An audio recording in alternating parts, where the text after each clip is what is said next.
Hello friends, welcome to the nursing notes YouTube channel. आज की इस वीडियो के अंदर हम anatomy and physiology of respiratory system पढ़ने वाले हैं, जो कि अभी हम मेडिकल सर्जिकल नर्सिंग की कुछ डिसीजेस पढ़ रहे थे रेस्पिरेटरी सिस्टम से रिलेटेड। लेकिन अभी तक हमने रेस्पिरेटरी सिस्टम का एनाटॉमी एंड फिजियोलॉजी नहीं पढ़ा था। अगर आपने हमारे प्रीवियस वीडियो नहीं देखी, रेस्पिरेटरी सिस्टम की जो डिसीजेज हमने जो पढ़ी है वो नहीं देखी, तो आप हमारे चैनल पर विजिट करके एक प्लेलिस्ट बना रखी है हमने मेडिकल सर्जिकल नर्सिंग से रिलेटेड, तो उस पर आप जाके हमारे डिसीज पोर्शन को देख सकते हैं। तो आज के इस वीडियो के अंदर हम एनाटॉमी एंड फिजियोलॉजी पढ़ेंगे, जो कि रेस्पिरेटरी सिस्टम की होने वाली है। अब एनाटॉमी के अंदर ये आता है कि जो जो पार्ट्स हैं रेस्पिरेटरी सिस्टम के अंदर, कौन कौन से, जैसे लंग्स हो गया, ओरल कैविटी जो हो गया, ट्रेकिया हो गया, और साथ ही साथ जो ब्रोंकाई हो गया, एल्वोलाई हो गया, ये जो सारे जो पार्ट्स होते हैं ये हमारे रेस्पिरेटरी सिस्टम के पार्ट होते हैं। और जो फिजियोलॉजी फिजियोलॉजी का मतलब ये होता है कि हमारा जो रेस्पिरेटरी सिस्टम है वो फंक्शन कैसे करता है। ठीक है, तो एनाटॉमी भी पढ़ेंगे हम, कौन कौन से पार्ट है और क्या क्या उनका फंक्शन है, सब कुछ इस वीडियो के अंदर हम डिस्कस करेंगे। पीपीटी के माध्यम से मैं आपको पूरी वीडियो, ये पूरा जो लेक्चर है वो आपको समझाने की कोशिश करूंगा। अगर आपको समझ में आए, अगर आपको अच्छा लगे, तो इस वीडियो के कमेंट बॉक्स में आप कमेंट जरूर करें कि आपको ये वीडियो कैसी लगी।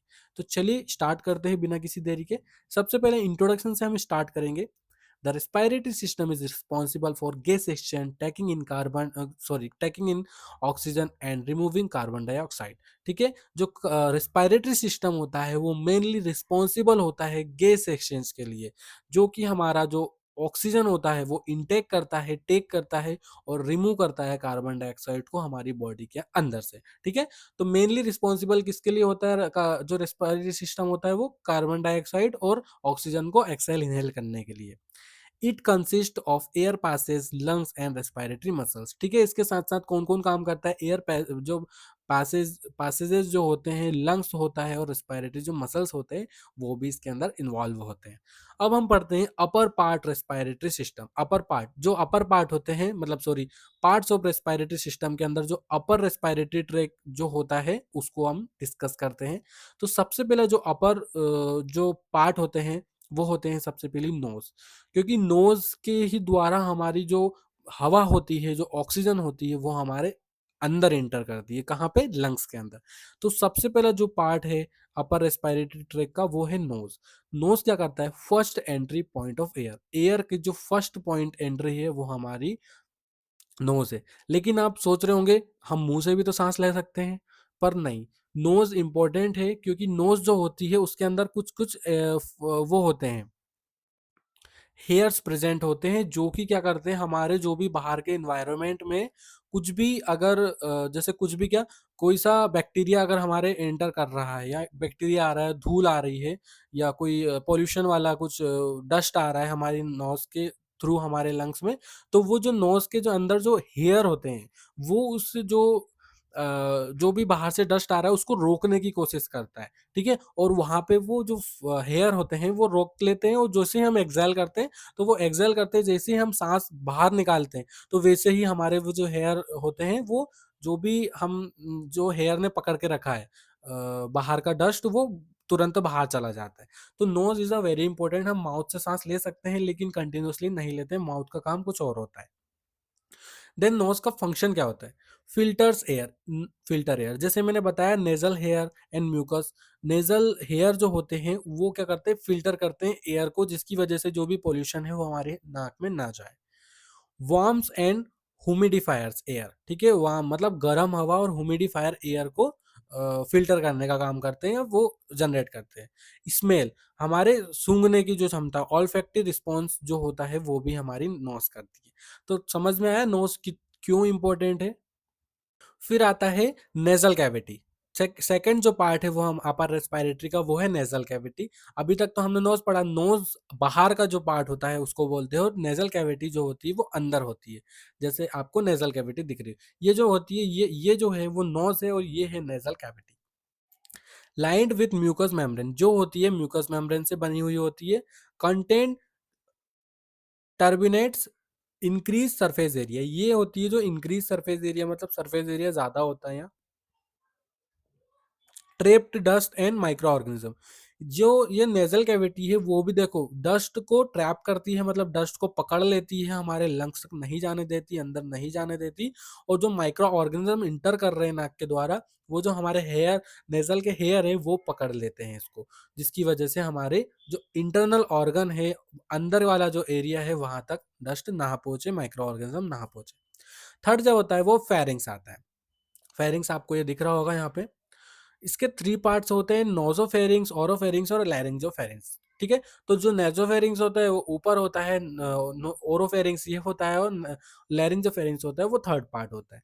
Common passes for air and food, mainly ये एयर पास और फूड के लिए जाना जाता है, मतलब जो हमारा फेरिंग्स होता है वो दोनों में वर्क करता है। फिर आता है लैरिंग्स। लैरिंग्स को वॉइस बॉक्स भी कहा जाता है। कंटेंट वोकल कॉर्ड कंटेंट रहती है, मतलब वोकल कॉर्ड रहती है इसके पास। Prevent aspiration and epiglottis. ठीक है? ये क्या करता है, प्रिवेंट करता है एस्पिरेशन से। हम जैसे खाना खा रहे हैं तो जो हमारा खाना होता है वो जो ये पीछे वाला जो आपको दिख रहा है ना, इससे ईसोफेगस बोलते हैं। इसके अंदर चला जाता है खाना, लेकिन कभी कभी बैकफ्लो आता है। तो बैकफ्लो आता है तो जो हमारा ये इपिग्लोटिस होता है, ये आपको दिख रहा है इपिग्लोटिस, ये इपिग्लोटिस होता है, ये ढक जाता है और इसको प्रिवेंट कराता है हमारा लैरिंग्स। लैरिंग्स इसके नीचे होता है, तो इसको पकड़ लेता है यहाँ पे, मतलब ऐसे। तो वो एस्पिरेशन से भी प्रिवेंट करता है और इपिग्लोटिस को भी प्रिवेंट कराता है, क्या, लैरिंग्स। फिर आता है हमारा लोअर रेस्पिरेटरी ट्रैक्ट। अब आता है लोअर।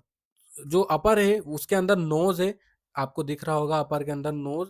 फिर आता है नेजल कैविटी। फिर थर्ड आता है लैरिंग्स। फिर आता है फेरिंग्स, मतलब फेरिंग्स आता है फिर लैरिंग्स आता है। देन आता है lower respiratory tract. Lower respiratory tract में आपको दिख रहा होगा यहाँ पे ट्रेकिया, पल्मोनरी ब्रोंकाई और लंग्स, लेकिन इसमें कुछ, हाँ इसमें भी यही है। ट्रेकिया जो होता है वो हमारा, ये जो ट्रेकिया ये वाला जो पार्ट है वो है ट्रेकिया। ये यहाँ से लेके तो ये यहाँ तक, इसको यहाँ तक भी बोल सकते हैं। ठीक है? ये जो पार्ट है हमारा ट्रेकिया वाला पार्ट होता है। ये 10 से 12 सेंटीमीटर ट्यूब होती है। ये ट्यूब लाइक स्ट्रक्चर होता है जो कि 10 से 12 सेंटीमीटर की होती है। C shaped cartilage keeped it open. देखो आपको ये सी शेप्ड कार्टिलेज दिख रहा होगा ये। ठीक है? तो ये सी शेप्ड कार्टिलेज होता है, कीप्ड इट ओपन। ओपन होता है कहाँ पे, हमारे लंग्स में, ये जो पल्मोनरी ब्रोंकाई होती है वहां पे। Lined with cilia, remove dust. ठीक है? लाइंड विथ सीलिया, सीलिया से लाइंड होता है और डस्ट को रिमूव करने का काम करता है ट्रेकिया। सेकंड आता है ब्रोंकाई। ब्रोंकाई में आता है ट्रेकिया डिवाइडेड इनटू। जो ट्रेकिया होता है वो टू टाइप्स में डिवाइड हो जाता है। ठीक है? राइट मेन और लेफ्ट मेन ब्रोंकस। ठीक है? ये ब्रोंकस है, राइट में हो जाएगा और लेफ्ट में हो जाएगा, टू टाइप से ये डिवाइड हो जाता है। फर्दर डिवाइड इनटू, ये फिर फर्दर डिवाइड होता है। सेकेंडरी ब्रोंकाई, सेकेंडरी जैसे आपको टू टाइप से तो ये डिवाइड हुआ है, लेकिन ये एक, ये दो सेकेंडरी ब्रोंकाई में डिवाइड हो जाता है और टर्सरी ब्रोंकाई में भी डिवाइड हो जाता है। देखो सेकेंडरी आपको ये दिख रहा होगा, टर्सरी तीन ये दिख रहे होंगे आपको। ठीक है? तो इस टाइप से ब्रोंकाई जो होता है वो डिवाइड हो जाता है। फिर parts of lower respiration, sorry lower respiratory tract जो होता है उसका हम पार्ट्स देखें तो सबसे पहला जो पार्ट है, ये वाला पहला वाला पार्ट, वो है हमारा ट्रेकिया। ठीक है? सेकेंड वाला जो होता है वो मेनस्टीम ब्रोंकस, ये जो होता है सेकेंड वाला जो ब्रोंकस है। फिर लेबर ब्रोंकस, लेबर मतलब ये थर्ड वाला जो दिख रहा होगा। फोर्थ आपको दिख रहा होगा सेगमेंटल ब्रोंकस, ये फोर्थ सेगमेंटल ब्रोंकस है। फिफ्थ वाला ब्रोंक्यूल्स, सॉरी ब्रोंक्यो, हाँ ब्रोंक्यूल दिख रहा होगा फिफ्थ वाला आपको। फिर सिक्स एल्वुलर डक्ट, ये एल्वुलर डक्ट है। और सेवंथ है एल्वुलस, ये एल्वुलस है जहां से हमारी गैस एक्सचेंज होती है, ऑक्सीजन बाहर निकलती है, कार्बन डाइऑक्साइड, सॉरी ऑक्सीजन अंदर जाती है, कार्बन डाइऑक्साइड बाहर निकलती है। फिर थर्ड हमने, सेकंड हमने दो पार्ट हमने देख लिए, कौन कौन से देखे, ट्रेकिया और ब्रोंकाई। फिर थर्ड आता है ब्रोंक्यूल्स, जैसे हमने ये यहाँ पे देखा है ब्रोंक्यूल्स। तो ये क्या होता है, स्मॉल एयरवे, इसकी स्मॉलर एयरवे होती है। नो कार्टिलेज, इसके अंदर कोई कार्टिलेज प्रेजेंट नहीं होता, स्मूथ मसल से बना होता है। कॉन्ट्रिक्शन और डायलेशन का ये काम करता है। इंपॉर्टेंट इन अस्थमा, अस्थमा में ये इंपॉर्टेंट रोल प्ले करता है। फिर फोर्थ आता है एल्वोलाई, ये जो एल्वोलाई है। ठीक है? थर्ड वाला हमने जो पढ़ा है वो ब्रोंकियस ये है, जो कि इसके में कार्टिलेज प्रेजेंट नहीं होता, ये स्मॉल होता है, एल्वोलाई। फोर्थ है alveoli. Functional unit of lungs, lungs की फंक्शनल यूनिट है ये। 300 मिलियन एल्वोलाई, इसमें अंदर, इसके अंदर 300 मिलियन एल्वोलाई प्रेजेंट होती है। गैस एक्सचेंज अकर हेयर, ये गैस एक्सचेंज करने का काम करता है। सराउंडेड बाय कैपिलरी, इसके आइट साइड कैपिलरीज प्रेजेंट होती है। Type 2 cells secrete surface prevent alveoli collapse, alveoli को कोलैप्स करने में से प्रिवेंट कराता है एल्वोलाई। ठीक है, फिर आता है हमारा lungs. Right lung three lobes का होता है, लेफ्ट लंग टू लॉब्स का होता है। Space on heart, for heart, heart की तरह स्पेस होता है इसके अंदर। और covered by pleura, visceral pleura on lungs, peripheral pleura on chest wall, और प्लेरुलर फ्लूइड रिड्यूस फ्रिक्शन। ठीक है, इसके अंदर ये प्लूरा प्रेजेंट होता है तीन टाइप्स का। जो वेसरल प्लूरा है वो लंग्स में होता है। पेराइटल प्लूरा जो होता है चेस्ट वॉल में प्रेजेंट होता है। प्लूरल फ्लूइड जो होता है रिड्यूस करता है फ्रिक्शन को। सेकेंड आता है रेस्पिरेटरी मसल्स। तो प्राइमरी जो मसल्स होती है वो है डायफ्राम। ठीक है, जो डायफ्राम होता है वो प्राइमरी मसल्स होती है। मेन मसल्स ऑफ ब्रीथिंग जो होती है वो डायफ्राम होता है, डायफ्राम ही ब्रीथिंग में हेल्प करता है। और इंटरकोस्टल मसल जो होती है लेफ्ट लिब, जो लेफ्ट लिब होती है ना उसमें इंटरकोस्टल मसल्स प्रेजेंट होती है। एक्सेसरी जो मसल्स होती है यूज्ड इन डिस्ट्रेस, तो स्टेर स्टेरनो स्टेरनो क्लेडो मास्टोइड और स्क्लेने मसल्स और एब्डोमिनल मसल्स, ये जो तीन टाइप की मसल होती है वो इसके अंदर प्रेजेंट होती है। अब हम पढ़ेंगे फिजियोलॉजी ऑफ रेस्पिरेशन। तो सबसे पहले जो स्टेप होती है वो है स्टेप ऑफ रेस्पिरेशन में आती है पल्मोनरी वेंटिलेशन, जिसमें हम ब्रीथिंग लेते हैं। सेकंड आती है external respiration, gas exchange into in lungs. ठीक है, जो स्टेप बता रहा हूँ वो रेस्पिरेटरी की रेस्पिरेशन का स्टेप है। तो सबसे पहले हम क्या करते हैं, ब्रीथ लेते हैं। फिर हमारी जो गैस एक्सचेंज होती है वो लंग्स के अंदर जाके गैस एक्सचेंज हो जाती है, जैसे कार्बन डाइऑक्साइड लंग्स छोड़ देता है और ऑक्सीजन ले लेता है। फिर जो गैस एक्सचेंज होती है फिर वो टिश्यू के अंदर गैस एक्सचेंज होती है। जैसे हमारा लंग्स जो होता है वो ब्लड वेसल्स मतलब क्या करता है, ब्लड के अंदर जो होती है ऑक्सीजन पहुंचा देता है, फिर वो टिश्यू के पास जाती है। फिर टिश्यू के पास जाने के बाद gas use oxygen to produce energy. फिर गैस जो होती है वो यूज होती है, सेल्स यूज करते हैं और एनर्जी प्रोवाइड करते हैं। तो जो सबसे पहला जो ब्रीथिंग होती है उसको पल्मोनरी वेंटिलेशन कहते हैं हम। फिर एक्सटर्नल रेस्पिरेशन, वो गैस एक्सचेंज करता है जो लंग्स करता है, उसको एक्सटर्नल रेस्पिरेशन बोला जाता है। इंटरनल रेस्पिरेशन को, जैसे हमारे जो टिश्यू होते हैं वो गैस को एक्सचेंज करते हैं, टिश्यू के अंदर जाती है गैस, उसको मतलब ऑक्सीजन टिश्यू के अंदर जाता है तो उसको इंटरनल रेस्पिरेशन बोलते हैं। और सेलुलर रेस्पिरेशन में जो सेल्स होती है वो ऑक्सीजन को यूज करके एनर्जी प्रोड्यूस करता है।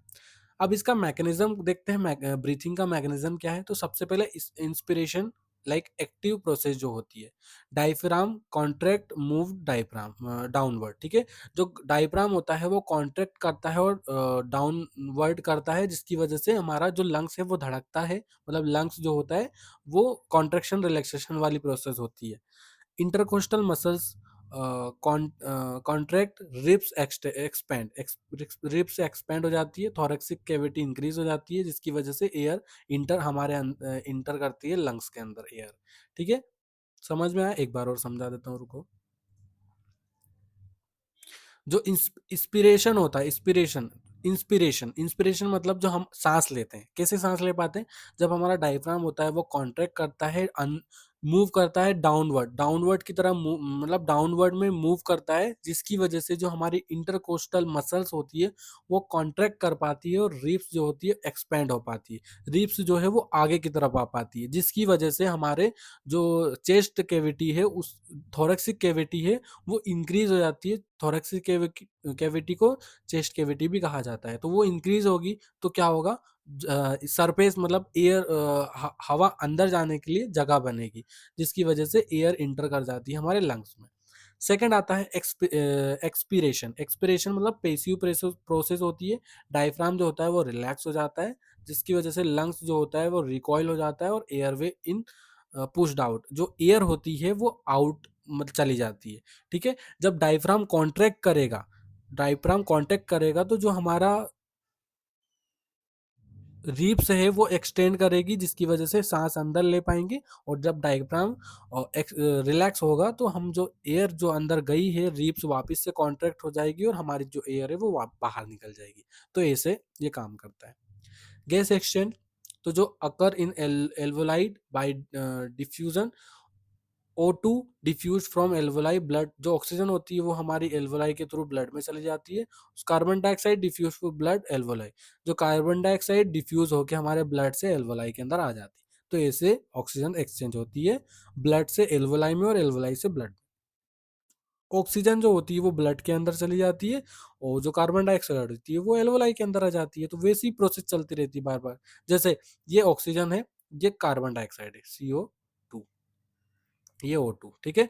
अब ये जो ऑक्सीजन है वो हमने इनहेल करी है। इनहेल करने के बाद वो कहाँ जाएगी? इनहेल करने के बाद जाएगी हमारे लंग्स में, लंग्स से जाएगी एल्वोलाई में, एल्वोलाई से हमारे ब्लड स्ट्रीम में चली जाएगी, ठीक है। ब्लड स्ट्रीम में गई, ब्लड स्ट्रीम में जाने के बाद जो हमारी सेल्स होती है, टिश्यू होते हैं, वहां पे जहाँ नीड होती है वहां चली जाती है। और वहां से क्या होती है, जो कार्बन डाइऑक्साइड होती है वो वापस से आती है हमारे लंग ब्लड में, ब्लड से हमारी एल्वोलाई में आ जाती है, एल्वोलाई से हमारे बाहर निकल जाती है। तो ये ऐसे काम करता है। फैक्टर्स अफेक्टिंग गैस एक्सचेंज, क्या क्या फैक्टर्स अफेक्ट करते हैं कर सकते हैं गैस एक्सचेंज में? तो एल्वलाई सरफेस एरिया जो होता है अगर कम है तो हम अच्छे से सांस नहीं ले पाते। थिकनेस ऑफ मेम्ब्रेन, मेम्ब्रेन अगर ठीक है तो भी हम अच्छे से गैस एक्सचेंज नहीं हो पाती है। Adequate blood supply, blood supply कम है, ब्लड अच्छे से सप्लाई नहीं हो पा रहा है बॉडी के पार्ट्स तक, तो उसकी वजह से ऑक्सीजन भी नहीं पहुंच पाएगी, एक्सचेंज नहीं हो पाएगा gas exchange. Sir surfactant level भी फैक्टर अफेक्ट कर सकता है। कंट्रोल ऑफ रेस्पायरेशन, कंट्रोल कैसे कर सकते हैं रेस्पायरेशन को?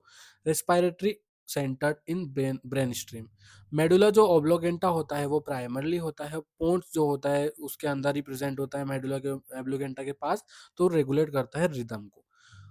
और फिर कीमो रिसेप्टर्स जो होते हैं, कीमो रिसेप्टर वो डिटेक्ट करते हैं कार्बन डाइऑक्साइड को, ऑक्सीजन को, पीएच लेवल को, जिसके जो लोकेटेड होता है कॉरोटिड बॉडी, एरोटिक बॉडी और ब्रेन स्ट्रीम में। Rise in oxygen carbon dioxide strong stimulates in breathing, ठीक है। तो कौन कंट्रोल करता है? हमारा जो मेडुला ओब्लोगेंटा होता है वही मेनली रिस्पॉन्सिबल होता है हमारे गैस एक्सचेंज में। और पोन्स जो होता है, पॉइंट्स जो होता है वो रिदम को रेगुलेट करता है। तो जो कीमो रिसेप्टर ट्रिगर जोन होता है, कीमो रिसेप्टर वो ऑक्सीजन और कार्बन डाइऑक्साइड और पीएच लेवल को डिटेक्ट करता है, जिस जो कहाँ लोकेटेड होता है, carotid body, aortic aortic aortic body और ब्रेन स्ट्रीम में। लंग्स वॉल्यूम एंड कैपेसिटी की बात करते हैं तो रेसिडुअल वॉल्यूम जो होती है वो air remaining in lungs after full expiration to मतलब 1200 ml जो होती है वो रेसिडुअल वैल्यू होती है लंग्स की। वाइटल कैपेसिटी जो होती है वो होती है 4600 ml, और टोटल लंग्स कैपेसिटी जो हो जाती है वो 5800 ml हो जाती है। वीसी जो होता है वो होता है हमारा रेसिडुअल वॉल्यूम, और आरवी जो होता है वो होता है हमारा, सॉरी, जो वीसी जो होता है वो होता है वाइटल कैपेसिटी, और आरवी जो होता है वो होता है रेसिडुअल वैल्यू। फिर था जो टीवी होता है, टीडल वैल्यू, वो होता है हमारा 500 ml का। और इंस्पिरेशन रिजर्व वैल्यू जो होती है 3000 ml की होती है, और एक्सपायरेटरी रिजर्व वैल्यू होती है जो होती है 1100 ml की। तो ये है हमारा कुछ लंग्स का वैल्यूम्स और capacity. Defence mechanism of respiratory system का डिफेंस मैकेनिज्म तो देखते हैं। नेजल हेयर्स जो होते हैं वो डिफेंस मैकेनिज्म है, जो कि ऑर्गन्स, माइक्रो ऑर्गेनिज्म को एंटर नहीं करने देते। म्यूकस एंड चिलिया जो होता है वो भी डिफेंस मैकेनिज्म है। स्नीजिंग एंड कफिंग ये भी डिफेंस मैकेनिज्म है। माइक्रोफेजेस इन एल्वोलाई ये भी है। और सर्फेक्टेंट जो होता है वो भी डिफेंस मैकेनिज्म के अंदर आ जाता है रेस्पिरेटरी सिस्टम के अंदर। एज रिलेटेड चेंजेस क्या आते हैं? तो ओल्ड एज में रिड्यूस हो जाता है लंग्स का elasticity, weak respiratory muscles, fewer alveoli, और increase risk of infection, infection होने के चांस ज़्यादा रहते हैं ओल्ड एज वाले जो एडल्ट होते हैं वो। नर्सिंग इम्प्लीकेशंस के बारे में बात करते हैं तो सबसे पहले जो नर्स होती है वो क्या करती है? असिस्ट करती है एयरवे पोटेंसी को, मॉनिटर करती है रेस्पिरेट पैटर्न और डेप्थ को, चेक पल्स ऑक्सीमेट्री मतलब नर्स क्या करती है, रोल प्ले ये करती है, मेंटेन करती है हाइड्रेशन को, पोजीशन चेंज करती है फाउलर और सेमी फाउलर ब्रीथिंग अच्छे से ले पाए इस टाइप से, जो फाउलर पोजीशन होती है वो प्रोवाइड करती है nurse. Encourage deep breathing and coughing exercise, ठीक है, डीप ब्रीथिंग एक्सरसाइज और कफिंग एक्सरसाइज प्रोवाइड करती है नर्स। तो यही थी आज की हमारी वीडियो। अगर आपको वीडियो अच्छी लगी हो तो वीडियो को लाइक करके चैनल को सब्सक्राइब जरूर करें, और इस वीडियो में क्या क्या आपको मिस लगा वो हमें ज़रूर बताएं, ताकि हम नेक्स्ट वीडियो में आपको सारी इन्फॉर्मेशन प्रोवाइड कर सके। Thank you so much for watching this video. अगर आपको कोई भी डाउट है तो आप कमेंट बॉक्स में पूछ सकते हैं और बता सकते हैं। Thank you.